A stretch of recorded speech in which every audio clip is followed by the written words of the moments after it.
আলাদাদের এই উদ্যোগে এই মাছটি কিন্তু বাড়িতে পুঁতে ফেলা হচ্ছে।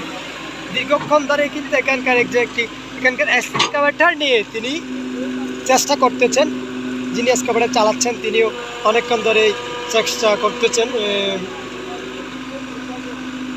এটি পুঁতে ফেলার জন্যই। এখনো পর্যন্ত কিন্তু শেষ হচ্ছে না, যদিও এর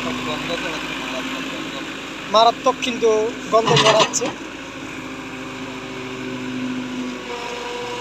এই মাছ থেকে। যদিও এই আকৃতির মাছটি আমাদের নজরে কিন্তু বই পুস্তকে সীমাবদ্ধ ছিল।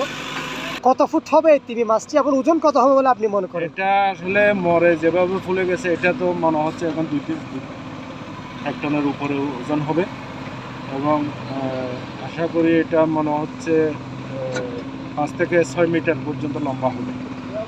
আচ্ছা, যেমন এই যে কাজটা তো উপজেলা প্রশাসনের কাজ, আবার পরিবেশ অধিদপ্তরের কাজ, এই কাজটা হঠাৎ আপনি নিজের কাঁধে নিলেন কেন? এখন এলাকার মানুষের সাথে আমরা যেহেতু স্থানীয় প্রশাসন আছি, আমাদের এখানে উপজেলা নির্বাহী অফিসারও নাই, অ্যাসিলেন্টও নাই, এই অবস্থার মধ্যে আমরা কার সাথে কি পরামর্শ করবো আমরা জানি না। তো সুতরাং আমরা দ্রুত এটা পুঁতে ফেলার ব্যবস্থা নিয়েছি এলাকার মানুষের সাথে।